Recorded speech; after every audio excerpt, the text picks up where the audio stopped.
Assalamualaikum warahmatullahi wabarakatuh. Perkenalkan, nama saya Syifa Rahayu dengan 3 digit NIM terakhir 082. Pada kesempatan ini saya akan mempresentasikan tugas pertemuan 7 kimia farmasi. Jadi, senyawa yang akan diidentifikasi adalah asiklofir dengan gugus fungsional alkohol, eter, amina, amida, dan sistem purin sebagai turunan alkaloid. Identifikasi dilakukan dengan 4 metode yang semuanya menerapkan prinsip Green Analytical Chemistry atau GAC. Metode pertama adalah reaksi gugus fungsi. Untuk gugus alkohol digunakan uji kromat. Prosedurnya dimasukkan 2-3 tetes larutan sampel ke dalam tabung reaksi, ditambahkan 1 tetes larutan K2CrO7 dalam H2SO4, lalu diamati hasilnya. Hasil positif ditandai perubahan warna menjadi hijau atau biru hijau. Alkohol tersier memberikan hasil negatif. Penerapan GAC, K2CrO7 bersifat karsinogenik, sehingga hanya digunakan 1 tetes saja. Limbah mengandung Cr dikumpulkan terpisah dalam wadah berlabel limbah logam berat dan tidak boleh dibuang langsung ke saluran air. Pelalut air dipilih karena tidak toksik dan ramah lingkungan. Untuk gugus eter digunakan reaksi Weber. Prosedurnya, kloroglusin, air panas, dan H2SO4 dicampurkan sebagai reagen, didiamkan beberapa saat lalu disaring. Zat sampel ditambahkan ke dalam campuran reagen tersebut. Kemudian dipanaskan di atas water bath selama kurang lebih 10 menit. Hasil positif ditandai terbentuknya warna merah atau endapan merah. Penerapan GAC, H2SO4 bersifat korosif digunakan dalam jumlah minimal dengan metode tetes. Pengerjaan dilakukan di lemari asam untuk mengurangi risiko paparan uap korosif yang dapat menyebabkan iritasi pernapasan. Limbah asam dikumpulkan terpisah dan dinetralkan sebelum dibuang. Untuk gugus amina digunakan uji korek api. Prosedurnya, batang korek api dicelupkan ke dalam larutan HCl pekat, lalu dikeringkan di udara. Kemudian, dimasukkan ke dalam zat sampel. Hasil positif ditandai terbentuknya warna jingga pada batang korek api. Penerapan GAC. HCl pekat bersifat korosif dan menghasilkan uap yang iritatif, sehingga digunakan dalam jumlah minimal dan pengerjaan dilakukan di lemari asam. Limbah asam dikumpulkan terpisah dan dinetralkan dengan basa encer sebelum dibuang. Untuk gugus amida digunakan uji pelepasan NH3. Prosedurnya, 100 mg sampel dimasukkan ke dalam tabung reaksi, ditambahkan 1 ml larutan NaOH 10%, ditempatkan kertas lakmus merah pada ujung bibir tabung lalu dipanaskan. Hasil positif, lakmus merah berubah biru dan tercium bau amonia. Penerapan GAC, volume NaOH dikurangi ke skala mikro. Gas NH3 bersifat iritan sehingga pemanasan dilakukan di lemari asam atau tempat berventilasi baik. Limbah asam dikumpulkan terpisah dan dinetralkan dengan asam encer sebelum dibuang.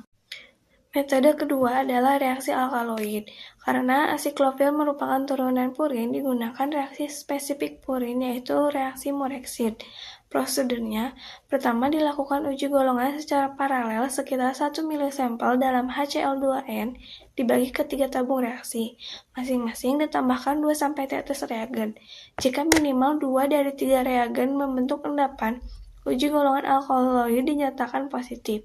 Selanjutnya, dilakukan uji Morexit. Sampel ditambahkan KCiO3 dan HCl atau HNO3, lalu diuapkan dan residu diberi uap amonia.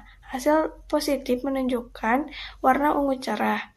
Penerapan GAC, semua reagen digunakan dalam skala mikro.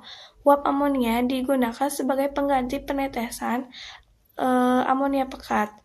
Pengujian dilakukan di lemari asam. Limbah mengandung logam berat dikumpulkan terpisah dan tidak dibuang langsung ke saluran air. Metode ketiga adalah spektrofotometri UV visible. Prosedurnya, sampel ditimbang sesama dan dilarutkan dengan pelarut yang sesuai.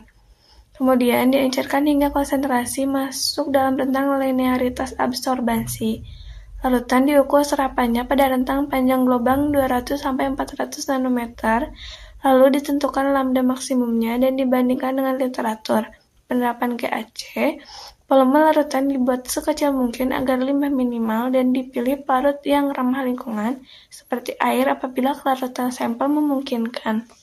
Metode keempat adalah spektrofotometri inframerah.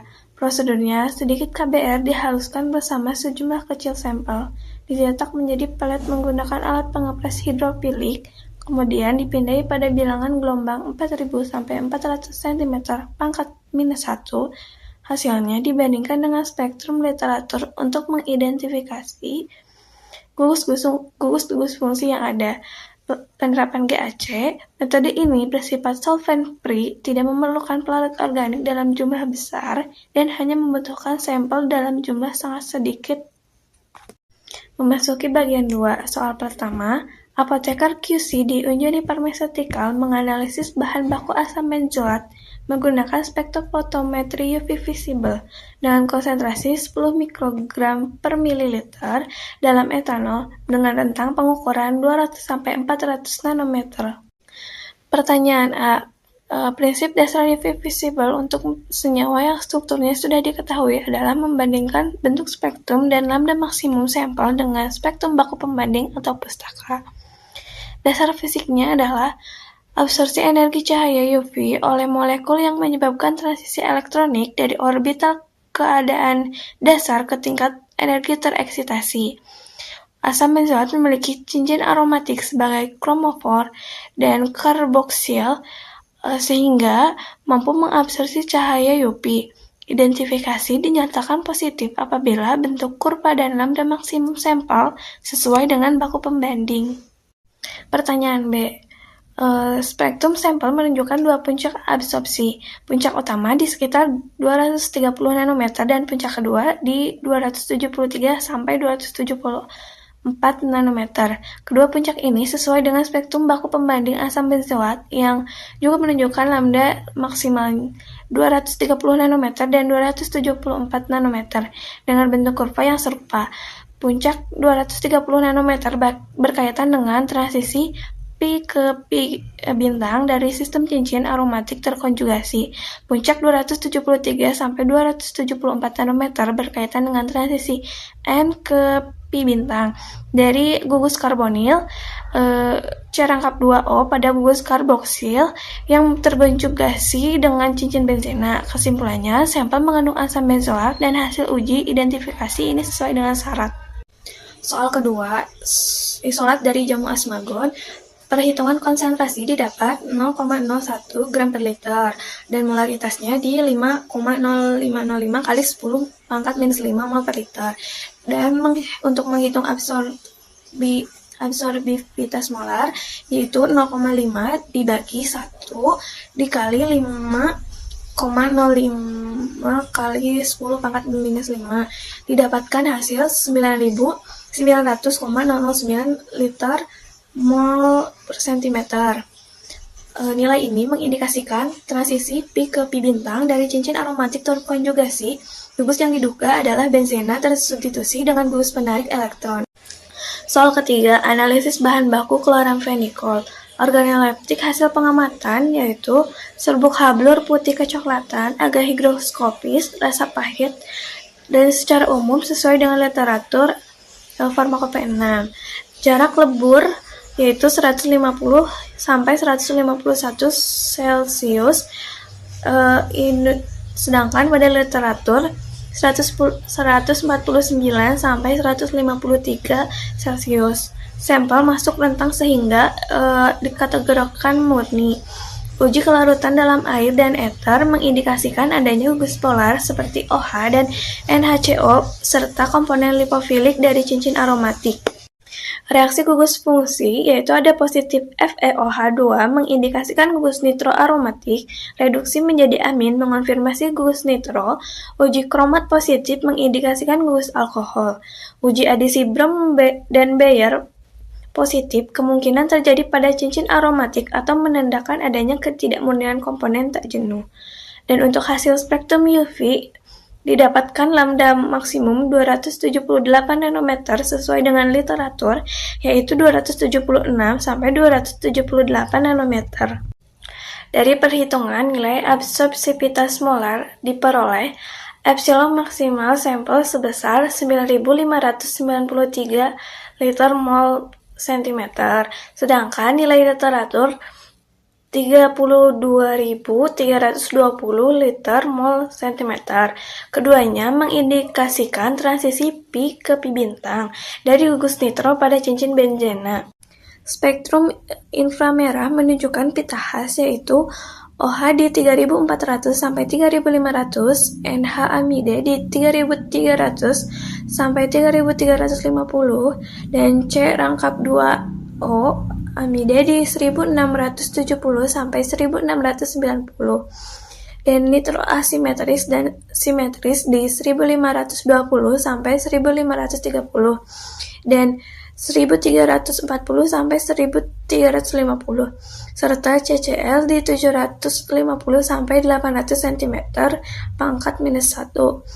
Berdasarkan perbandingan dan hasil pengujian dan literatur, senyawa dapat disimpulkan bahwa mengandung chloramphenicol. Soal keempat, senyawa isolat bahan alam.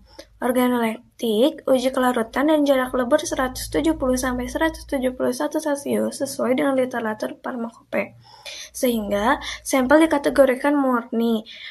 Dan positif FeCl3 mengindikasikan gugus fenol, positif pelepasan NH3 dan uji asam hidroksamat mengindikasikan gugus amida. Positif adisi brom dan Bayer karena cincin aromatik aktif terhadap elektrofil akibat substitusi gugus pengaktif fenol dan amida. Perhitungan epsilon pada spektrum UV didapatkan hasil 1,71 kali 10 pangkat 4. Nilai ini mengindikasikan transisi pi ke pi bintang dari cincin benzena tersubstitusi gugus auxokrom, fenol, dan amida posisi para.